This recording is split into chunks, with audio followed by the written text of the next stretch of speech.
TDP party Kadapa జిల్లాకు చేసిందంటూ ఏమీ లేదు, అభివృద్ధి చేసిందంతా మా హయాంలో జరిగిందనేది వైసీపీ చెప్పింది. నిజంగా ఎవరి హయాంలో కడప డెవలప్ అయింది, టీడీపీ కడపకి ఎలా డెవలప్ చేసిందంటే ఏం చెప్తారు? చంద్రబాబు నాయుడు గారి హయాంలోనే డెవలప్ అయింది. చిత్రావతి బ్యాలెన్సింగ్ రిజర్వాయర్ పెట్టింది ఆయన హయాంలో కదా. గాలేరు నగిరి, హంద్రి నీవా, ఈ పులివెందుల ప్రాంతానికి రాయలసీమకు నీళ్ళు వచ్చేటి. ఈ గండికోటయి, ఈ బెనకచెర్లయి, ఇట్లాంటి పెండింగ్ పనులన్నీ పూర్తి చేసింది ఆయన కదా. తెలుగుదేశం పార్టీ ఈరోజు హరిజన గిరిజన వాడల్లో కూడా చూడండి, ఆంధ్ర ఏరియాలో కూడా ఇట్లా లేవు రోడ్లు. పాలు పోసి అట్లే ఎత్తుకోవచ్చు ఏ రోడ్డు పైన. అవన్నీ చంద్రబాబు నాయుడు రాయలసీమకు, కడపకు ఎక్స్ప్రెస్లీ ఇతోధికంగా చేసినాడు. ఫ్యాక్షన్ను కోరలు విరిచిందే చంద్రబాబు నాయుడు గారు కదా. ఇప్పుడు వాళ్ళు డెవలప్ చేసింటే చంద్రబాబు నాయుడు గారి హయాంలోనే ఐటీ ఇండస్ట్రీ హైదరాబాద్లో నెలకొల్పినప్పటికీ తర్వాత 2-3 ఏళ్లకు ఈ పులివెందుల నియోజకవర్గంలో 2500 మంది సాఫ్ట్వేర్ ఇంజనీర్లు పనిచేసేవాళ్ళు దేశంలోనూ, వివిధ దేశాల్లోనూ, ప్రపంచంలోనూ. అదంతా ఆయన సాధించిన అభివృద్ధి కదా.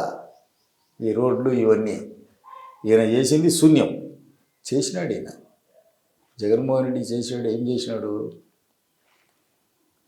అన్నమయ్య ప్రాజెక్టు దగ్గర అవన్నీ వాళ్ళంతా ఇసుకను కరకర నమిలి మింగినారు. కట్ట కింద కూడా చివరకు ఎలుక కదా ఏ విధంగా అయితే ధాన్యాన్ని నాశనం చేస్తుందో ఆ విధంగా కట్ట కింద కూడా ఊడ్చారు. ఊడ్చిన దాని వల్లనే ఆ కట్టంతా కొట్టుకొని పోవడము, ఒక 60 మంది చనిపోవడము, 1000 పశువులు చనిపోవడము, 1000 ఎకరాల్లో పంట నష్టం జరగడము, కన్నీ విన్నీ ఎరుకుండా ఇప్పుడు కూడా అక్కడ శిబిరాలు వేసుకొని ఉండాలి. దయనీయమైనటువంటి పరిస్థితి. ఇప్పుడు వీళ్ళకు ఉద్యోగస్తులు ఎంత గోడాన్నారు. ఆలమందరా, బాలగోడురా, ఆలగోడురా అని ఏడసని ఉద్యోగస్తుడే లేడు. పెన్షన్ హోల్డర్ ఖచ్చితంగా నెల పెన్షన్లు వచ్చినాయా? ఎక్కడే కానీ గుంతలేని రోడ్డు ఉందా? ఇప్పుడు అదే పులివెందుల నుంచి మొద్దునూరుకు పోయే రోడ్డులో పోవాలంటే డైరెక్ట్ యమధర్మరాజు పంటిసందు దూరి తప్పించుకొని వచ్చినట్టే తిరిగి ఆ రోడ్లో వెళ్ళాలంటే అప్పుడు ఎట్లున్నాయి పంటలు, ఇప్పుడు ఎట్లున్నాయి? మహానాడు జరిగినారు 3 రోజులు ఎట్లుండేది? 3 పువ్వులు 6 కళ్యాణంగా 6 కాయలుగా నిత్య కళ్యాణం పచ్చతోరణంగా జరిగింది. ఆహ్లాదకరమైనటువంటి వాతావరణం, ఎంత చల్లని వాతావరణం. మేము భయపడ్డాం మహానాడు పెట్టినప్పుడు. ఈ మధ్యందిన మార్తాండుడు నిప్పులు కురిపిస్తున్నాడు. ఈ ఎండాకాలంలో కడపలో పెట్టినారు. సరైన లాడ్జీలు లేవు, సదుపాయాలు లేవు, ట్రాన్స్పోర్ట్ లేదు. ఏ విధంగా చేయగలము అని ఎంత అద్భుతంగా లక్షలాది మంది మేము చేయకపోతే ఒకవేళ వెహికల్ పెట్టిండొచ్చు, తిండి పెట్టిండొచ్చు. ఆసక్తి లేకపోతే ఇక్కడ సాక్షి ఆఫీస్ ఉంది వాళ్ళది ఇక్కడ పులివెందుల కడప రోడ్లో, కడప దగ్గర. అక్కడ నిలబడిపోయాయి కొన్ని 1000 వాహనాలు, కొన్ని లక్షల మంది జనాలు. పులివెందుల్లో భోజనం ఏర్పాటు చేసే ఒక 40-50 వేల మందికి అట్లా చతుర్దిక్కుల కొన్ని లక్షల మంది నిలబడిపోయారు. అద్భుతంగా జరిగింది. ఈ కీర్తి ప్రతిష్టలంతా పొలిట్ బ్యూరో సభ్యుడు శ్రీనివాసరెడ్డికి, కడప ఎమ్మెల్యే మాధవిరెడ్డికి, కమలాపురం ఎమ్మెల్యే చైతన్యరెడ్డికి, అందరు నియోజకవర్గ ఎమ్మెల్యేలకు, ఎమ్మెల్సీలకు, జిల్లా నాయకులకు, ప్రతి కార్యకర్తకు విజయవంతం చేయడంలో వీరి పాత్ర కీలకము. వాళ్ళందరికీ అభినందనలు. ఈ ప్రశంసలకు వాళ్ళందరూ అర్హులే. మీరు చాలా బాగా జరిగింది, సక్సెస్ఫుల్ అంటున్నారు. కానీ ఇదే వైసీపీ అంటుంది వెలవెలబోయినటువంటి మహానాడు అని చెప్పి సోషల్ మీడియాలో ట్రోల్ చేస్తుంది. సరైన వచ్చేటువంటి ఆహారం పెట్టలేదు, ఖాళీ కుర్చీలు దర్శనమిస్తామని చెప్తారు. ఏం చెప్తారు దాని గురించి? నిజంగా పరిస్థితుందంటారా 3 రోజుల్లో? యుద్ధానికి పోయే ముందు శత్రువును సగినం అడిగితే నువ్వు సచ్చావనకు నువ్వు గెలుచావు అంటాడా? కాబట్టి అది లెక్కలేకిలే. ఖాళీ కుర్చీలు ఎక్కడా లేవు.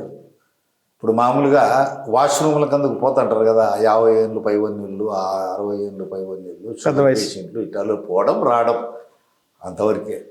అద్భుతమైనటువంటి పెద్దలంతా అద్భుతమైనటువంటి స్పీచ్లు చేసినారు, మార్గదర్శనం చేసినారు, పథ నిర్దేశం చేసినారు. స్టేట్ని ఎట్లా డెవలప్ చేయాలా, కడప జిల్లాని ఎట్లా డెవలప్ చేయాలా, మనం ఎట్లా నడుచుకోవాలా, శాంతి భద్రతలను ఎట్లా కాపాడాలా, అనేక విషయాలు చర్చించినారు. ఇది మంచి మహత్ అవకాశం కదా. కడప జిల్లా అభివృద్ధిలో భవిష్యత్తులో టీడీపీ పార్టీ రోల్ ఎలా ఉండబోతుంది జిల్లా అభివృద్ధిలో?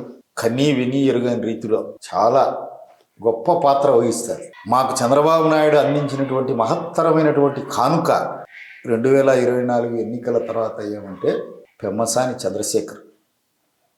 చంద్రబాబు నాయుడికి ఆ విషయం ఏమై ఎప్పటికీ మేమంతా కడప జిల్లా ప్రజలమంతా కృతజ్ఞులమే.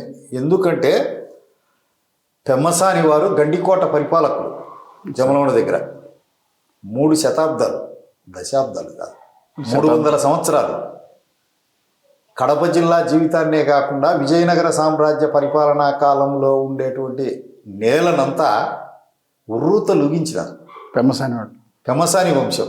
విజయనగర సామ్రాజ్యానికి పెట్టని కోట, అరవీర భయంకరులు మా పెమ్మసాని వాళ్ళు.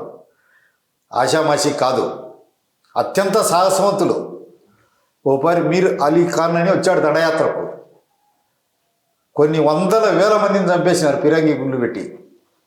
పైనుంచే మీరు గుత్తికోట ఇస్తాం, మీకు గుత్తికోటకు పోదు రాండి అని చెప్పి దగ్గరికి వచ్చినాక మీకు అనుమతి కోట ఇచ్చాము అంటే, నీ అనుమతి కోట వద్దు, నీ వద్దు, నువ్వు మోసం చేసినావు, మాట తప్పినావు అని వచ్చేసినారు. అంతా తిమ్మానాయుడు, పెద్ద తిమ్మానాయుడు, చిన్న తిమ్మానాయుడు, వారి కుమారుడు రామలింగ నాయుడు, వీళ్ళంతా కమ్మప్రభువులు యశో విరాజితులై వర్ధిల్లినారు.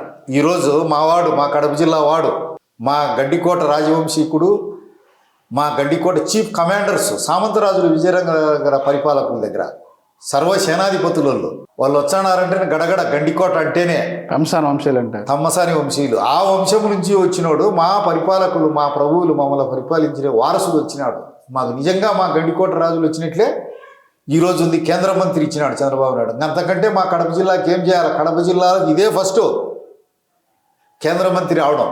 ఇంతకుముందు వచ్చింది రాయపేట ఏరియాలో పోతరాజు పార్థసారథి ఇందిరాగాంధీ గవర్నమెంట్లో మంత్రిగా ఉన్నాడు, మన్మోహన్ సింగ్ గవర్నమెంట్లో సాయి ప్రతాప్ మంత్రిగా ఉన్నాడు. అదంతా రాజంపేటకు చెందుతుంది. ఈ కడప జిల్లాకు చెందిన కీర్తి ప్రతిష్టలన్నీ మా పెమ్మసాని ఉన్నాడు. ఇంకా ప్రతి పని మా కడప జిల్లా వాసుడు, మా జిల్లా వాడు కదా. పెమ్మసాని గుంటూరు ఎంపీ కదా, ఇక్కడ నుంచి షెల్టర్ అయిపోయినారు. ఈ సామ్రాజ్యం కుప్పగూలిపోలే, మైగ్రేట్ వీళ్ళు వైరాగ్యం చెంది మోసం చేసినారని వదిలిపోయినాక ఈ నుంచి పోయినారు బతుకు తెరువు కోసం పోయి. గండులు అప్పటికి ఇప్పటికీ చూడలే మీరు, ఎంత అద్భుతంగా మాట్లాడతాడు. ప్రేక్షకులను ఉర్రూ తొలగించే ఒక వ్యాఖ్యాత కూడా. మాకు చంద్రబాబు నాయుడు అంతకంటే ఏం చేయాలా? మహానాడు పెట్టడం ఒక ఎత్తు అయితే, మా జిల్లా వారికి మంత్రి పదవి ఇవ్వడం, మా రాజుకు, మా సేనాధికారికి, మా కమాండర్ ఇన్ చీఫ్, అంతకంటే మాకేం చేయాలా?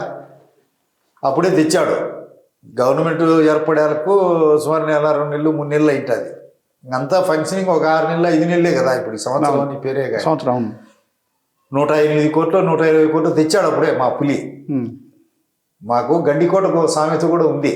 మా గండికోట పెమ్మసానులు అప్పుడు చెప్పింది ఏం సామెత అంటే, పిరికి పందకు వాడు గండికోట వీరుడైనా సరే భార్యడు ఖడ్గం ఇచ్చే వాడేం చేస్తారు రా అని మా పల్లెల్లో ఎప్పుడూ ఉంటుంది. మా దాంతోనే కదా గండికోట రహస్యం అని రామారావు ఫిలిం తీసింది.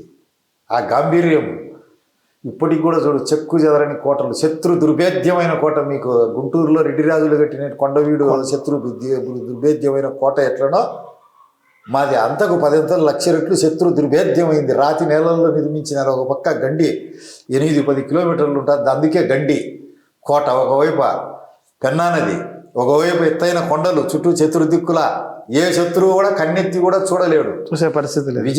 అతిశయోక్తిగా మీరు అనుకోవచ్చు, మీరు ఎక్కువ డబ్బా కొట్టుకుంటున్నారని. విజయనగర సామ్రాజ్యానికి గండి కోట గుండెకాయ. విజయనగర సామ్రాజ్యం శరీరం అయితే ఇది మనస్సు. విజయనగర సామ్రాజ్యం అది మనస్సు అయితే ఆత్మ. ఏ యుద్ధానికి పోయినా అని మా పెమ్మసాని వెళ్ళేది పోయేవాళ్ళు కాదు. 300 సంవత్సరాలు వీళ్ళకి సూచనే గడగడ ఉనికిపోయేవాళ్ళు. అంతకంటే సంతోషించదగ్గ వార్త ఉందా? ఇంకా మా పెమ్మసాని ఉన్నాడు, మా కడప జిల్లా వాడు, మా రక్తమే కదా, రాయలసీమ వాడే కదా, రాయలసీమ రక్తం కడప జిల్లా వాడే కదా. ఏడన్నా పోని ఒకవేళ మూలాలు ఇక్కడే అప్పటి పరిస్థితుల దృష్ట్యా పోయింటారు, వాళ్ళ పెద్దోళ్ళు పోయింటారు. మావాడిని మాకు తీసుకొచ్చినారంటే చంద్రబాబు నాయుడు కృతజ్ఞతలు చెప్పాలన్నా లేదా? అదే పెమ్మసాని వంశీయులు 300 సంవత్సరాలు పరిపాలించి ఆ తెనాలి, అక్కడ ఆంధ్రాలో, గుంటూరు అన్ని ప్రాంతాల్లో ఉన్నారు. అక్కడ మరి ఏ ఒక్కరు నెహ్రూ కాలం నుంచి ఎవరు గుర్తించలేదే. మరి రాజశేఖర రెడ్డి ఎందుకు గుర్తించలే, చెన్నారెడ్డి ఎందుకు గుర్తించలే, విజయభాస్కర్ రెడ్డి ఎందుకు గుర్తించలే, ఇందిరాగాంధీ తర్వాత వచ్చినారు కదా పివి నరసింహరావు వీళ్ళంతా, ఈయనే కదా గుర్తించింది.